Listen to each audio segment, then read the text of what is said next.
കാരണം നമ്മൾ സാധാരണക്കാർക്ക് ഈ സർവീസ് കിട്ടാറില്ല. Welcome back to another video. ഇന്ന് നമ്മളുടെ വണ്ടി അങ്ങനെ 6 മാസവും 17,784 കിലോമീറ്റേഴ്സും കവർ ചെയ്തിരിക്കുകയാണ്. ഒരു ലോങ് ടേം റിവ്യൂ എന്നൊക്കെ വേണമെങ്കിൽ ഈ വീഡിയോ വിളിക്കാം. 10,000 കിലോമീറ്റേഴ്സ് ഓടിച്ചിട്ടുള്ള ഒരു റിവ്യൂ ആണിത്. ഫുള്ളി സാറ്റിസ്ഫൈഡ് അല്ലെങ്കിൽ ഞാൻ സാറ്റിസ്ഫൈഡ് ആണ് വണ്ടിയിൽ. കാരണം എന്ന് പറഞ്ഞു കഴിഞ്ഞാൽ എനിക്ക് അത്യാവശ്യം എൻ്റെ ഒരു പർപ്പസിന് പറ്റിയൊരു വണ്ടി തന്നെ ഞാൻ തിരഞ്ഞെടുത്തിട്ടുണ്ട് എന്നുള്ളതിൻ്റെ ഒരു ഭയങ്കര സന്തോഷം എനിക്കുണ്ടായിരുന്നു. കാരണം ഈ വണ്ടി എനിക്ക് കംപ്ലീറ്റ്ലി ആപ്റ്റായിട്ടുള്ളൊരു വണ്ടിയാണ്. ഉള്ള ടെറൈൻസ് എല്ലാം ഓടിച്ച് തീർത്തു. ഇനി കുറച്ച് മഞ്ഞും കുറച്ച് മരുഭൂമിയും മാത്രമേ ഉള്ളൂ ബാക്കി. അപ്പോൾ അത്രയും ഓടിച്ചപ്പോഴും എനിക്ക് ഉണ്ടായ എക്സ്പീരിയൻസ് എന്ന് പറയുന്നത് ഞാൻ അത്യാവശ്യം നല്ല സാറ്റിസ്ഫൈഡ് ആണ്. അതായത് ഇതെൻ്റെ ഓൾറൗണ്ടർ വണ്ടിയാണ്. എൻ്റെ കയ്യിൽ വേറെ വണ്ടികളുണ്ടെങ്കിൽ പോലും ഞാനിപ്പോൾ മെയിനായിട്ടും ഓടിക്കുന്നതെന്ന് പറഞ്ഞു കഴിഞ്ഞാൽ ഈ വണ്ടിയാണ്. അപ്പോൾ എൻ്റെ ഒരു ഡെയിലി കമ്മ്യൂട്ടറും അതേപോലെ എൻ്റെ ഒരു ടൂററും എൻ്റെ ഒരു ഓഫ് റോഡറുമാണ് ഈ വണ്ടി. അപ്പോൾ എൻ്റെ ഒരു ഓൾറൗണ്ടർ വണ്ടി എന്ന് വേണം നമുക്കിതിനെ വിളിക്കാം. വണ്ടിയുടെ പവറിൻ്റെ ഒക്കെ ഭാഗത്തോട്ട് നോക്കുകയാണെങ്കിൽ ഞാൻ ഇതുവരെയും പവറിൽ ഫുള്ളി സാറ്റിസ്ഫൈഡ് ആണ്. ആ ഒരു ലോ ആൻഡ് ടോർക്ക് ഒഴിച്ച് കഴിഞ്ഞാൽ ബാക്കിയെല്ലാം അടിപൊളിയാണ്. ഞാൻ പിന്നെ ഒത്തിരി സ്പീഡിനെ പ്രണയിച്ച ഒരാളല്ല. എനിക്ക് ജസ്റ്റ് ഇങ്ങനെ ഓവർടേക്കിങ്ങിലൊക്കെ വണ്ടിക്ക് പവർ വേണമെന്ന് മാത്രമേ ഉള്ളൂ. പിന്നെ നമ്മൾ സീറ്റ്സിൻ്റെ ഭാഗത്ത് നോക്കുകയാണെങ്കിൽ ആദ്യം ഞാൻ സീറ്റ്സിൽ ഫുള്ളി സാറ്റിസ്ഫൈഡ് ആയിരുന്നെങ്കിൽ പോലും കുറച്ചു കാലം അങ്ങോട്ട് കഴിഞ്ഞപ്പോഴത്തേക്കും ഈ സീറ്റ്സ് ഇതിൻ്റെ തനിക്കുണം കാണിച്ചു തുടങ്ങി. ഇപ്പോൾ സീറ്റ്സ് കുറച്ച് എനിക്കൊന്ന് അപ്ഗ്രേഡ് ചെയ്താൽ കൊള്ളാമെന്നുണ്ട്. കാരണം ഇപ്പോൾ തന്നെ ഒരു 100 കിലോമീറ്റേഴ്സ് ഒറ്റ സ്ട്രെച്ച് ഓടിക്കുമ്പോഴത്തേക്കും തന്നെ ഞാൻ എൻ്റെ ബാക്ക് അതായത് നിതംബങ്ങൾ മരവിക്കാറുണ്ട്. അപ്പോൾ പക്ഷേ ആദ്യം എനിക്ക് ആ ഒരു പ്രശ്നം ഫീൽ ചെയ്തിട്ടില്ല. പിന്നെന്തോ പറ്റിയെന്ന് എനിക്കറിയില്ല. പക്ഷേ ഇച്ചിരി ശോകമായിട്ടാണ് എനിക്ക് തോന്നിയിട്ടുള്ളത് പലപ്പോഴും. ഇപ്പോൾ ഈയിടെയായിട്ട് കുറച്ച് നാളായിട്ട് ഒരു 2 months ആയിട്ട് എനിക്കത് ഫീൽ ചെയ്യാറുണ്ട്. റീപ്ലേസ്മെൻറ്റ് എന്തൊക്കെ വന്നിട്ടുണ്ടെന്ന് ചോദിച്ചു കഴിഞ്ഞാൽ ഫ്രണ്ട് ടയർ അത്യാവശ്യം നന്നായിട്ട് തന്നെ ഉണ്ട്. ഇനിയും ബാക്ക് ടയർ ഒരു 65% അല്ലെങ്കിൽ ഒരു 60% ബാക്ക് ടയർ തീർന്നിട്ടുണ്ട്. പിന്നെ ഞാൻ ചേഞ്ച് ചെയ്തതെന്ന് പറഞ്ഞു കഴിഞ്ഞാൽ എൻ്റെ ബാക്കിലെ ബ്രേക്ക് പാഡാണ്. ബാക്കിലെ ബ്രേക്ക് പാഡ് ഒറിജിനൽ വാങ്ങിച്ചിടാൻ അന്ന് എൻ്റെ കയ്യിൽ കാശില്ലായിരുന്നുകൊണ്ട് ഞാൻ നമ്മുടെ ജിക്സ 250യുടെ ബാക്ക് ബ്രേക്ക് പാഡാണ് മേടിച്ച് ഇതിനിട്ടത്. ഞാൻ ഒട്ടും സജസ്റ്റ് ചെയ്യത്തില്ല, ഒട്ടും റെക്കമെൻഡ് ചെയ്യത്തില്ല. കാരണം അത് വളരെ ശോകമാണ്. ഇതിൽ മാക്സിമം എല്ലാവരും ഒറിജിനലിലോട്ട് തന്നെ സ്റ്റിക്ക് ചെയ്യണമെന്നേ ഞാൻ പറയത്തുള്ളൂ. കാരണം കാശില്ലെങ്കിൽ എവിടുന്നേലും മറിച്ചാണെങ്കിലും ഒറിജിനൽ തന്നെ ഇടാൻ ശ്രമിക്കുക. കാരണം ഇത് മഴ പെയ്ത് കഴിഞ്ഞ് കഴിഞ്ഞാൽ ഇത് ചവിട്ടിക്കഴിഞ്ഞാൽ ഒരു നമ്മൾ ബ്രേക്ക് അപ്ലൈ ചെയ്തിട്ടുണ്ടെന്ന് പോലും നമുക്ക് പലപ്പോഴും ഫീൽ ചെയ്യത്തില്ല. അത്രയ്ക്ക് ശോകമാണ് ഇതിൻ്റെ ബ്രേക്ക്, ബാക്കിലെ ബ്രേക്ക്. ഈ ഒരു ബ്രേക്ക് പാഡ് ചേഞ്ച് ചെയ്തതിന് ശേഷം പക്ഷേ പണ്ട് എനിക്ക് ഭയങ്കര ഇഷ്ടമായിരുന്നു ഇതിൻ്റെ ബാക്ക് ബ്രേക്ക്. അതുകൊണ്ട് ഞാൻ ഉടനെ തന്നെ സ്റ്റോക്ക് ബ്രേക്ക് പാഡ് മേടിച്ചിടും. ഞാൻ അതല്ലാണ്ട് ഈ വണ്ടിയിൽ അങ്ങനെ ഒന്നും റീപ്ലേസ് ചെയ്തിട്ടില്ല ഇതുവരെ. റീപ്ലേസ് ചെയ്യേണ്ട ആവശ്യം ഇതുവരെ വന്നിട്ടില്ല എന്ന് വേണേൽ പറയാം. ടയർ ഇനി ഒരു 35 അല്ലെങ്കിൽ ഒരു 40% ഉണ്ട് balance back tyre. Front tyre അത്യാവശ്യം നല്ല രീതിയിൽ തന്നെ ഉണ്ട്. ഫ്രണ്ട് ടയർ ഇനി ഒത്തിരി കൂടും. പിന്നെ ചെയിൻ സ്പ്രോക്കറ്റ് ആണെങ്കിലും വലിയ കുഴപ്പമില്ല. റൊട്ടീനായിട്ട് ചെയിൻ സ്പ്രോക്കറ്റ് മെയിൻറ്റെയിൻ ചെയ്യുന്നതുകൊണ്ടാണോ എന്ന് എനിക്കറിയില്ല. ചെയിൻ്റെ ഭാഗത്തൊന്നും വലിയൊരു കുഴപ്പം എനിക്ക് ഇതുവരെ ഫീൽ ചെയ്തിട്ടില്ല. പിന്നെ നമ്മുടെ അപ്പുറത്തെ വർക്ക്ഷോപ്പിലുള്ളൊരു ചേട്ടൻ എൻ്റെ ചെയിനൊന്ന് ജസ്റ്റ് ഒന്ന് ടൈറ്റ് ചെയ്തൊന്ന് ഓവർലാപ്പ് ആക്കിയായിരുന്നു. അത് സത്യം പറഞ്ഞു കഴിഞ്ഞാൽ ഞാനായിരുന്നു ചെയിൻ ടൈറ്റ് ചെയ്തുകൊണ്ടിരുന്നത്. പക്ഷേ എനിക്ക് അന്ന് ആ ഒരു ടൈമിൽ അന്ന് വൈകുന്നേരം എനിക്ക് എറണാകുളത്തിന് പോവുകയും വേണമായിരുന്നു. അന്നൊരു ഞായറാഴ്ചയുമായിരുന്നു. അതേപോലെ എൻ്റെ കയ്യിൽ പാഡോക്കും ഇല്ലായിരുന്നു. അപ്പം അത് കാരണം ഞാൻ ഗതി കെട്ടിട്ടാണ് പുള്ളിയുടെ കൊണ്ട് കൊടുത്തത്. അത് ഇത്രയും വലിയ കുനുമേൽ കുരുവാകുമെന്ന് ഞാൻ ഒട്ടും പ്രതീക്ഷിച്ചിരുന്നില്ല. ഒരു സൈഡ് മാത്രം പുള്ളി റേറ്റ് ചെയ്തു, മറ്റേ സൈഡ് പുള്ളി റേറ്റ് ചെയ്തില്ല. അങ്ങനെ ചെയിനിന് ചെറിയൊരു പണി കിട്ടി. ഓവർലാപ്പായി ചെയിന്. അതിൻ്റെ ചെറിയൊരു സൗണ്ട് ഉണ്ട്. പക്ഷേ എന്നാലും കുഴപ്പമില്ലാണ്ട് ഓടുന്നുണ്ട്. കുറച്ചുകൂടെ ഓടിയിട്ട് ചെയിൻ റീപ്ലേസ് ചെയ്യാമെന്ന് വിചാരിക്കുന്നു. ഫ്രണ്ട് ബ്രേക്ക് പാഡും വലിയ കുഴപ്പമില്ലാണ്ട് ഇനിയും ഓടും. ഞാൻ മാക്സിമം പറയുന്നത് ആരും ബ്രേക്ക് പാഡ് ഡ്യൂപ്ലിക്കേറ്റോ അല്ലെങ്കിൽ വേറെ മേടിച്ചിടുന്നതിനെക്കാട്ടിലും നല്ലത് സ്റ്റോക്കിലാണ് സ്റ്റിക്ക് ചെയ്യുക. ഞാൻ ചിലപ്പോൾ ഇനിയും ബാക്ക് മേടിച്ചിരുന്നത് നമ്മുടെ വെസ്റയുടെ സെറാമിക് ബ്രേക്ക് പാഡായിരിക്കും. അത് യൂസ് ചെയ്തിട്ടുള്ള എക്സ്പീരിയൻസ് ഞാൻ എന്തായാലും ഷെയർ ചെയ്യാം. ബാക്ക് ഞാൻ അതാണ് ഇടുന്നതെങ്കിൽ. കംപ്ലയിൻസ് എന്ന് പറയുന്നത് നമ്മൾ ലോട്ടറി അടിക്കുന്ന പോലെയാണ് എനിക്കിതിന് കംപ്ലയിൻസ് വന്നുകൊണ്ടിരിക്കുന്നത്. അതായത് ഏറ്റവും വലിയൊരു പ്രശ്നം എനിക്ക് ഫീൽ ചെയ്തിട്ടുള്ളതെന്ന് പറഞ്ഞു കഴിഞ്ഞാൽ ഇതിൻ്റെ ഈ കോൺസെപ്റ്റ് ഉണ്ടല്ലോ. കോൺസെപ്റ്റ് 4 വട്ടം ഞാൻ ഷോറൂമിൽ കൊണ്ടുപോയി. 4 വട്ടം അവരത് സോർട്ട് ചെയ്തിട്ടില്ല. ഈ ലാസ്റ്റ് വട്ടം അവിടുത്തെ സർവീസ് മാനേജറാണ് എനിക്കിതിൻ്റെ കംപ്ലയിൻ്റ് എല്ലാം എഴുതിയെടുത്തിട്ട് എന്നോട് പറഞ്ഞു ഇതെന്തായാലും സെറ്റാക്കാമെന്ന് പറഞ്ഞു. പക്ഷേ പിന്നെ ഞാൻ പോയിട്ട് 2 ഓഫ് റോഡ് അടിച്ചപ്പോഴത്തേക്ക് ഇത് പിന്നെ സൗണ്ട് വരാൻ തുടങ്ങി. എന്നും പറഞ്ഞുകൊണ്ട് ഓഫ് റോഡ് അടിക്കുന്നതുകൊണ്ടാണ് സൗണ്ട് വരുന്നതെന്ന് പറയണ്ട. കാരണം ഈ വണ്ടി ഓഫ് റോഡ് വെഹിക്കിളാണ്. ഇതിൽ ഓഫ് റോഡ് അല്ലാണ്ട് പിന്നെ ഞാൻ എന്താണ് ചെയ്യേണ്ടത്?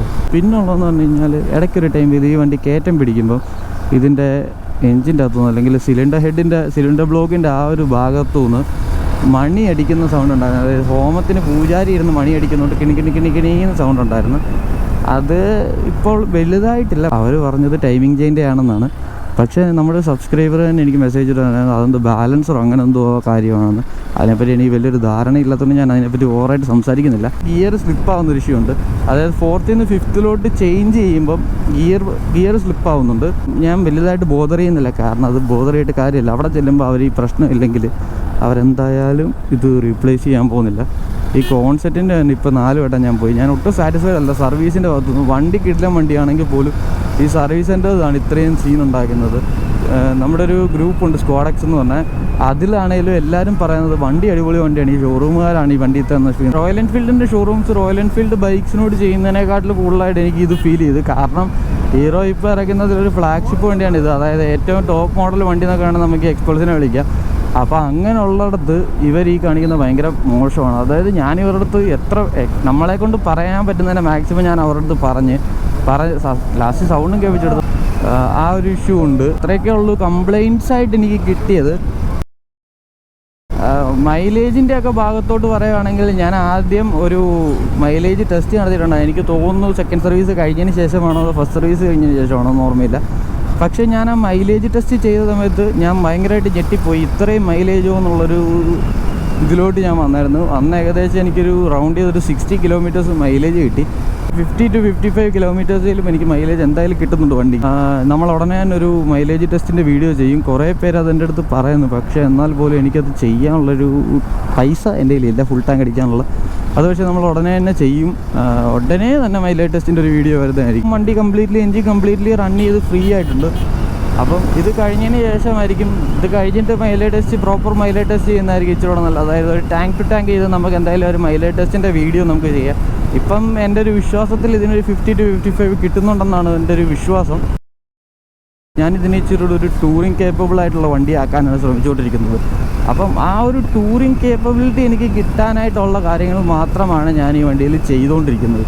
അതിൽ ഞാൻ മെയിനായിട്ട് ആദ്യം തന്നെ ചെയ്തൊരു കാര്യം എന്ന് പറയുന്നത് ഇതിനൊരു എക്സ്ട്രാ ഫോഗ് ലൈറ്റ്സ് 2 അല്ലെങ്കിൽ ഓക്സിലറി ലൈറ്റ്സ് 2 ഞാൻ മേടിച്ച് വെച്ചായിരുന്നു.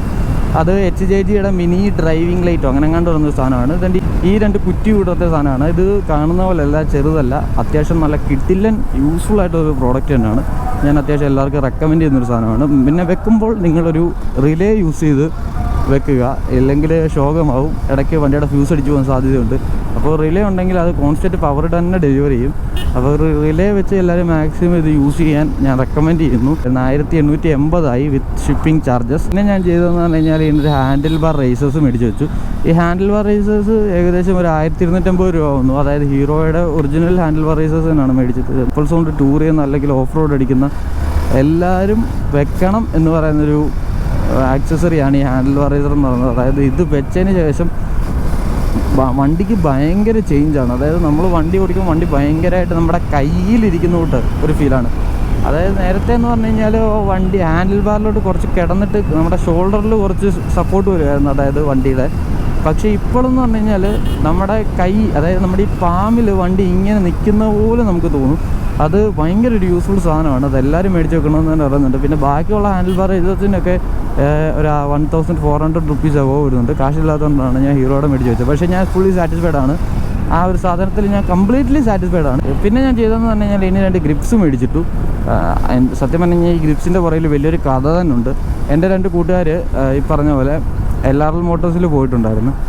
അപ്പം അവിടെ മറ്റേ സെയിൽ നടന്നുകൊണ്ട സമയത്താണ്. അപ്പോൾ ഇവന്മാരെനിക്ക് എന്തോ വേണമെന്ന് ചോദിച്ചുകൊണ്ടിട്ട് എൻ്റെ കയ്യിൽ അന്ന് പൈസ ഇല്ലാത്തതുകൊണ്ട് ഞാൻ എടാ ഒന്നും വേണ്ട, കുഴപ്പമില്ല എന്നുള്ളൊരു രീതിയിൽ നിന്ന് ഞാൻ പറഞ്ഞു എടാ എനിക്കൊന്നും വേണ്ട, അതിൻ്റെ ആവശ്യമില്ല എന്നുള്ള ലെവലിൽ നിന്ന് അഭിമാനം. പക്ഷേ അവന്മാർ പറഞ്ഞടാ ബ്രേക്ക് പാഡ് മേടിച്ചുകൊണ്ട് തരാം നിനക്കെന്ന് പറഞ്ഞു. അപ്പോഴത്തേക്ക് ആ ഒരു ടൈമിൽ എൻ്റെ ബ്രേക്ക് പാഡ്സ് ഏകദേശം നേരത്തെ സ്റ്റോക്ക് ബ്രേക്ക് പാഡ്സ് തീരാറായിരിക്കുമായിരുന്നു. അപ്പം എന്നോട് പറഞ്ഞ് ബ്രേക്ക് പാഡ്സ് മേടിച്ചു കൊടുത്തത്. ഞാൻ പറഞ്ഞാൽ 1300 രൂപ ബ്രേക്ക് പാഡ്സ് വെസ്റയുടെ, അത് മേടിക്കണ്ടെന്ന് പറഞ്ഞു. ലാസ്റ്റിമാർ എന്തെങ്കിലും മേടിക്കുക, നിനക്ക് എന്തെങ്കിലും കൊണ്ടുതരും എന്നുള്ള സീൻ അടിച്ചപ്പോൾ ഞാൻ പറഞ്ഞു പിന്നെ 2 ഗ്രിപ്പ് മേടിച്ചുകൊണ്ട് തരാൻ പറഞ്ഞു. അളിയന്മാർ സ്നേഹത്തോടെ മേടിച്ചുകൊണ്ട് തന്ന ഗ്രിപ്പിന് സൈസ് കുറവായിരുന്നു. എൻ്റെ നല്ല സമയത്തിനാണോ എനിക്കറിയത്തില്ല, ഞാൻ എൻ്റെ ഒറിജിനൽ ഗ്രിപ്പ് കട്ട് ചെയ്യുകയും ചെയ്ത്. കട്ട് ചെയ്തിട്ട് കയറ്റി ഇട്ടപ്പോഴാണ് മനസ്സിലായത് ഇതിൻ്റെ ഗ്രിപ്പല്ല, ഇത് പണി കിട്ടി. അത് പ്ലേ ലൈഫിൻ്റെ 2 ഗ്രിപ്പായിരുന്നു, അടിപൊളി 2 ഗ്രിപ്പാണ്. അത് പണിയായതോടുകൂടി അത് 3G ആയപ്പോൾ തന്നെ ഞാൻ അപ്പുറത്തൊരു ആക്സസറി കടയിൽ ചെന്നിട്ട് ഇത് സ്പൈഡറിൻ്റെ 2 ഗ്രിപ്പാണ്. ഇതിന് ഏകദേശം ഒരു 280 റുപ്പീസ് ആയിട്ടുണ്ട്. ഇത് മേടിച്ചിട്ട് ഈ ഒരു വൈറ്റ് കളർ ഒഴിച്ച് കഴിഞ്ഞ് കഴിഞ്ഞാൽ ഇത് ഭയങ്കര യൂസ്ഫുള്ളായിട്ടുള്ളൊരു സാധനമാണ്. ഞാൻ ഗ്ലൗസ് ഊരി വെച്ച് റൈഡ് ചെയ്ത് നോക്കി. അപ്പോഴും ഇത് അത്യാവശ്യം നല്ലൊരു ഫീഡ്ബാക്ക് തന്നെ ആയിരുന്നുണ്ട്. പിന്നെ നനഞ്ഞു കഴിഞ്ഞാൽ കുറച്ച് ശോകമാണ്. അല്ലാണ്ട് ഇത് കിടിലൻ ഗ്രിപ്പ് തന്നെയാണ്. അത്യാവശ്യം കുറച്ച് നാൾ നിൽക്കും. ഇപ്പോഴാണെന്ന് തോന്നി എൻ്റെ ഗ്രിപ്പ് ഇച്ചിരി ഇതായി തുടങ്ങി. കുറച്ച് നാളായിട്ടുള്ളിട്ട് പക്ഷേ ഒത്തിരി ഞാൻ റൈഡ് ചെയ്യുന്നുണ്ട്.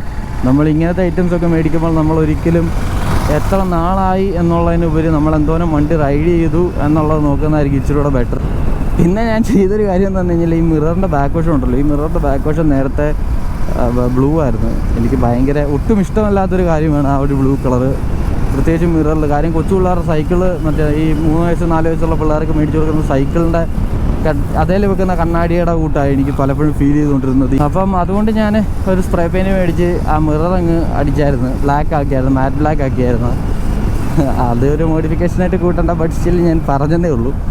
പിന്നെ ഞാൻ ചെയ്തതെന്ന് പറഞ്ഞു കഴിഞ്ഞാൽ ഇതിനൊരു ക്യാരിയർ മേടിച്ചു വെച്ചു. ക്യാരിയറും ഏകദേശം ഒരു 1800 1900 രൂപ അടുപ്പിച്ച് വന്നിട്ടുണ്ട് ക്യാരിയറിന്. ആ ക്യാരിയർ കിടിലൻ ക്യാരിയറാണ്, ഭയങ്കര യൂസ്ഫുള്ളൊരു ക്യാരിയറാണ്. ലോങ് റൈഡ്സ് ചെയ്യുന്നവരാണ്, ലഗേജും കൊണ്ട് ലോങ് റൈഡ് ചെയ്യുന്നവരാണെങ്കിൽ ഞാൻ കംപ്ലീറ്റ്ലി പ്രിഫർ ചെയ്യുന്നത്. ഇത് മോട്ടോ കെയർ എന്തോ ഒരു കമ്പനിയുടെ ക്യാരിയറാണ്, അടിപൊളി ക്യാരിയറാണ്. ഞാൻ എൻ്റെ ഒരു ഫ്രണ്ട് സനയുടെ ക്യാരിയർ വെച്ചിട്ടുണ്ട്, അതിൻ്റെ അത്രയും തന്നെ ക്വാളിറ്റിയൊക്കെ ഉണ്ട്. റൈഡ് ചെയ്യുമ്പോൾ എനിക്ക് ഉപകാരപ്പെടുന്ന കാര്യങ്ങൾ മാത്രമേ ഞാൻ ഈ വണ്ടിയിൽ ചെയ്യുന്നുള്ളൂ. അല്ലാണ്ട് എസ്തെറ്റിക് മോഡിഫിക്കേഷന് ഞാൻ വലിയൊരു പ്രാധാന്യം കൊടുക്കുന്നില്ല. അപ്പം അങ്ങനെ വെച്ച് എസ്തെറ്റിക് മോഡിഫിക്കേഷൻ ഒരു കാര്യം ഞാൻ ഉടനെ ചെയ്യും. പക്ഷേ അതല്ലാണ്ട് വരുന്ന മോഡിഫിക്കേഷൻസ് എന്ന് പറഞ്ഞാൽ ഞാൻ എൻ്റെ സീറ്റിൽ എന്തെങ്കിലും ഒരു ചേഞ്ച് വരുത്തും. ഒന്നെങ്കിൽ ഒരു എക്സ്ട്രാ കുഷ്യൻ ഇട്ട് ഞാൻ ഈ സീറ്റ് സെറ്റ് ചെയ്യും. അതല്ല എന്നുണ്ടെങ്കിൽ റാലി സീറ്റിനോട് വലിയ താല്പര്യമില്ല. അതല്ലെങ്കിൽ ഞാനൊരു മറ്റേ നമ്മുടെ ജെൽ സീറ്റ് അല്ലെങ്കിൽ ഒരു എയർ സീറ്റ് മേടിച്ച് വെക്കും. കാര്യം ടൂർ ചെയ്യുന്ന സമയത്ത് അത്യാവശ്യം ഉപകാരപ്പെടുന്നൊരു സാധനമാണ്. ഇനിയും ഒരു 5 months കൂടെ എൻ്റെ ഒരു ക്ലാസ് കാണത്തുള്ളൂ. അത് കഴിഞ്ഞ് കഴിഞ്ഞാൽ കുറേ കിടിലൻ ട്രാവൽ ചെയ്യണമെന്നുണ്ട്. ഇത്രയും നാളും പഠിച്ച് കോളേജിൽ പോയി അല്ലെങ്കിൽ സ്കൂളിൽ പോയി ലൈഫ് തീർത്തുകൊണ്ടിരുന്നത് അത്രയും നാൾ എനിക്കൊന്ന് കംപ്ലീറ്റ്ലി ഒന്ന് ചില്ല് ചെയ്യണമെന്നുണ്ട്. കുറേ സ്ഥലങ്ങൾ കാണുന്നുണ്ട്. അപ്പം എന്തായാലും നമ്മൾ എക്സ്പൾസിൽ തന്നെ ആയിരിക്കും അതൊക്കെ ചെയ്യുന്നത്. ഉടനെ തന്നെ ഇല്ലെങ്കിലും ഒരു 5 months കഴിയുമ്പോഴത്തേക്കും ഞാനത് സ്റ്റാർട്ട് ചെയ്യും. കുറച്ചേറെ പ്ലാൻസ് ഉണ്ട്, അതെല്ലാം ചെയ്യണമെന്നുണ്ട്. അപ്പം അതിനായിട്ട് നമ്മൾ ഈ വണ്ടിയെ കേപ്പബിൾ ആക്കുമായിരിക്കും ഇനിയും ചെയ്യുന്ന കാര്യങ്ങൾ. അപ്പം അടുത്തത് വരുന്നത് ഒരു സീറ്റിൻ്റെ ഒരു മോഡിഫിക്കേഷൻ ഉടനെ തന്നെ വരുമെന്ന് പ്രതീക്ഷിക്കാം. അത് കഴിഞ്ഞിട്ട് അതല്ലെങ്കിൽ അതിന് മുന്നേ ഞാൻ ചെയ്യുന്നത് ചിലപ്പോൾ ഒരു സാഡിൽ സ്റ്റേ ആയിരിക്കും. സാഡിൽ സ്റ്റേ ഒരെണ്ണം മേടിച്ച് വെക്കണമെന്നുണ്ട്. ഒരു സാഡിൽ സ്റ്റേ അപ്പോൾ ഉടനെ തന്നെ വരും. ആ ഒരു ലോങ് റൈഡിൽ ഈ ഹാൻഡിലിൻ്റെ ഒരു പെർഫോമൻസ് എങ്ങനെയുണ്ട് അല്ലെങ്കിൽ ഈ ഒരു ഹാൻഡിൽ എങ്ങനെയുണ്ട് എന്ന് നോക്കിയിട്ട് ഞാനൊരു ബാർ ഹാൻഡിലിനെ പറ്റി ചിന്തിക്കുന്നതായിരിക്കും. പക്ഷേ എനിക്ക് ബാർ ഹാൻഡിലോട് വലിയ താല്പര്യമില്ല. കാര്യം കോപ്സ് ഇച്ചിരി സീനാണ്, പോലീസുകാർ വെറുതെ അവരെ ചൊറിയാൻ തീരെ താല്പര്യമില്ല. നമ്മൾ പെർഫെക്റ്റ് ആണെങ്കിൽ നമ്മൾ ആരെയും പേടിക്കേണ്ട ആവശ്യമില്ല. അപ്പം അതുകൊണ്ട് ഞാനത് ചെയ്യണോ വേണ്ടെന്ന് ഇങ്ങനെ ആലോചിച്ച് നിൽക്കുന്നതേ ഉള്ളൂ. ഒരു കംപ്ലീറ്റ്ലി ക്ലാരിഫിക്കേഷൻ ഇതുവരെ കിട്ടിയിട്ടില്ല. പിന്നെ ഞാനൊരു ക്വിക്ക് ത്രോട്ടിലിനെ പറ്റി ആലോചിച്ചായിരുന്നു. ക്വിക്ക് ത്രോട്ടിൽ അത്യാവശ്യം ഓഫ് റോഡ്സിലാണെങ്കിലും ഹൈവേസിലാണെങ്കിലും ഒരു ഇനീഷ്യൽ കിട്ടാൻ ഇത് ക്വിക്ക് ത്രോട്ടിൽ ഭയങ്കരമായിട്ട് ഹെൽപ്പ് ചെയ്യും. ഞാനെൻ്റെ ബുള്ളറ്റിലാണെങ്കിലും വേറൊരു ബൈക്കുണ്ട്, അതിലാണെങ്കിലും ഒക്കെ ക്വിക്ക് ത്രോട്ടിൽ ഭയങ്കരമായിട്ട് യൂസ് ചെയ്തുകൊണ്ടിരുന്ന ഒരാളാണ്. പക്ഷേ ഞാൻ ക്വിക്ക് ത്രോട്ടിൽ വെക്കാത്തതിൻ്റെ മെയിൻ കാരണം എന്ന് പറഞ്ഞു കഴിഞ്ഞാൽ ഇതിൻ്റെ ഈ ഹാൻഡിൽ ബാർ സ്വിച്ച് ഭയങ്കര വലുതാണ്. അപ്പോൾ അതിൻ്റെ കൂടെ ക്വിക്ക് ത്രോട്ടിലൂടെ വന്നു കഴിഞ്ഞാൽ ഭയങ്കര വൃത്തികേടായിരിക്കും. ഈ ഹാൻഡിൽ ബാർ സ്വിച്ച് ചേഞ്ച് ചെയ്യാൻ പറ്റും എന്നുണ്ടെങ്കിൽ ഞാൻ ഒരു ക്വിക്ക് ത്രോട്ടിൽ വെക്കുന്നതായിരിക്കും. ഇതിൻ്റെ വാറൻറ്റി പീരീഡിലാണ് ഇപ്പോഴും ഈ വണ്ടി ഉള്ളത്. അതുകൊണ്ടാണ് ഞാൻ മേടിക്കുന്നത്. ഹീറോയുടെ എഞ്ചിൻ ഓയിൽ ഒട്ടും കൊള്ളാവുന്നൊരു എഞ്ചിൻ ഓയിലായിട്ട് എനിക്ക് ഫീൽ ചെയ്യുന്നില്ല. വണ്ടി എഞ്ചിൻ ഓയിൽ ഒക്കെ ചേഞ്ച് ചെയ്തിട്ടുള്ളൊരു ആദ്യത്തെ ഒരു 1000 കിലോമീറ്റേഴ്സ് അല്ലെങ്കിൽ ആദ്യത്തെ ഒരു 800 to 1000 കിലോമീറ്റേഴ്സ് വണ്ടി കിടിലമാണ്. വണ്ടിക്ക് പഴയ ആ ഒരു എഞ്ചിൻ്റെ പെർഫോമൻസ് ഒക്കെ കിട്ടുന്നുണ്ടെങ്കിൽ പോലും അത് കഴിയുമ്പോൾ തൊട്ട് വണ്ടി പിന്നെയും പഴയ പോലെ ശങ്കരൻ പിന്നെ തെങ്ങേ തന്നെ എന്ന് പറയുന്ന അവസ്ഥയിലോട്ട് വണ്ടി പിന്നെയും മാറുന്നുണ്ട്. അപ്പം അതിന് ഞാൻ മെയിനായിട്ട് യൂസ് ചെയ്യുന്ന മോട്ടീവുള്ള എഞ്ചിൻ ഓയിൽസാണ്. ഞാൻ എഞ്ചിൻ ഓയിൽ മാറി കൊടുക്കുന്ന വണ്ടികളിലും എൻ്റെ ബൈക്സിലുമാണെങ്കിലും ഞാൻ മോട്ടീവുളിൻ്റെ എഞ്ചിൻ ഓയിലാണ് യൂസ് ചെയ്യുന്നത്. അപ്പോൾ ഇതിന് ഫുള്ളി സിന്തറ്റിക്കാണ് എഞ്ചിൻ ഓയിൽ വരുന്നത്. മോട്ടീവുളിൻ്റെ ഫുള്ളി സിന്തറ്റിക്കിലോട്ട് ഞാൻ ചേഞ്ച് ആവും. ഇനി എക്സ്പൾസ് എടുക്കാനിരിക്കുന്നവരോട് പറയാനുള്ള കുറച്ച് കാര്യങ്ങളെന്ന് പറഞ്ഞു കഴിഞ്ഞാൽ മാക്സിമം നിങ്ങളൊരു അടിപൊളി ഷോറൂം കണ്ടുപിടിച്ചിട്ട് വണ്ടി എടുക്കുന്നതായിരിക്കും നല്ലത്. പിന്നെ മൈലേജ് നോക്കിയിട്ട് ആരും വണ്ടി എടുക്കരുത്. ചിലർക്ക് 40 അല്ലെങ്കിൽ 35 to 40 ഒക്കെ കിട്ടുന്നുള്ളൂ. ചിലർക്ക് 60 കിട്ടുന്നവരുണ്ട്. ചിലർക്ക് എന്നെ പോലെ ഒരു 55 to 60 അകത്ത് കിട്ടുന്നവരുണ്ട്. അത് ഓരോരുത്തരുടെ റൈഡിങ് സ്റ്റൈൽ ഓരോരുത്തരുടെ വണ്ടി വെച്ചിട്ടുമാണ്. നിങ്ങൾക്ക് തീരെ മൈലേജ് കിട്ടുന്നില്ല എന്നുണ്ടെങ്കിൽ നിങ്ങൾ കട്ട് ആൻഡ് റൈറ്റ് ഷോറൂമിൽ ചെന്നിട്ട് പറയുക ഈ 200cc വണ്ടിക്ക് ഇത്രയും മൈലേജ് അല്ല കിട്ടുന്നത്, എന്നുള്ള ലെവൽ പറയുക. പിന്നെ ഒരു GoPro വയ്ക്കേണ്ട ഒരു പ്രൂഫിനൊരു മൈലേജ് ടെസ്റ്റിൻ്റെ ഒരു വീഡിയോ കൂടെ ചെയ്യുന്നത് നല്ലതായിരിക്കും. അപ്പം അത് നമുക്ക് ഇച്ചിരി ഒരു ഹെൽപ്ഫുൾ ആയിരിക്കും ആ ഒരു കാര്യം. പിന്നെ എല്ലാവരും പറയും Xpulse കിടിലമാണെന്ന്. Xpulse ഈസ് കിടിലം. Xpulseനെ പറ്റി ഒന്നും പറയാനില്ല. പിന്നെ ഈ മെയിനായിട്ട് ഈ ഇത്രയും റീച്ചുള്ള യൂട്യൂബേഴ്സൊക്കെ Xpulse യൂസ് ചെയ്യുന്നുണ്ടെങ്കിൽ അവർക്ക് പ്രോപ്പറായിട്ടുള്ള സർവീസ് കിട്ടുന്നുണ്ട്. ഇന്ന് നമ്മൾ സാധാരണക്കാർക്ക് ഈ സർവീസ് കിട്ടാറില്ല. അതായത് അത്യാവശ്യം ഫേമസ് ആയിട്ടുള്ള ആൾക്കാരാണെങ്കിൽ അവർക്ക് നല്ല രീതിയിൽ സർവീസ് കിട്ടും. അതുകൊണ്ടാണ് അവരുടെ വണ്ടി കിടിലമായിട്ടിരിക്കുന്നത്. അവർ ഈ വണ്ടിയെ പറ്റി പറഞ്ഞത് അവർ കള്ളം പറയുക എന്നുള്ളതല്ല. സർവീസ് സെൻറ്റേഴ്സ് അവർക്ക് കിടിലം ഒരു എക്സ്പീരിയൻസ് കൊടുക്കുന്നതുകൊണ്ടാണ് അവർക്ക് അവരുടെ വണ്ടി അടിപൊളിയായിട്ടിരിക്കുന്നത്. അപ്പം ഇത്രയൊക്കെ തന്നെ ഉള്ളായിരുന്നു ഈ ഒരു വീഡിയോ ഇഷ്ടപ്പെട്ടു എന്ന് വിചാരിക്കുന്നു. വീഡിയോ ഇഷ്ടപ്പെട്ട് കഴിഞ്ഞാൽ ലൈക്ക് ചെയ്യുക. കൂടുതൽ bike related content channel subscribe ചെയ്ത് ബെല്ലൈക്കൺ ഒന്ന് ക്ലിക്ക് ചെയ്യുക. പിന്നെ നിങ്ങൾക്ക് എന്തെങ്കിലും ഡൗട്ട്സ് ഒക്കെ ഉണ്ടെങ്കിൽ ഇൻസ്റ്റാഗ്രാം ഹാൻഡിൽ താഴെ എടുത്തേക്കാം, അവിടെ മെസ്സേജ് ചെയ്താൽ മതി. അപ്പോൾ നമുക്ക് പുതിയൊരു വണ്ടിയും പുതിയൊരു വീഡിയോ ആയിട്ട് കാണാം. Okay, by.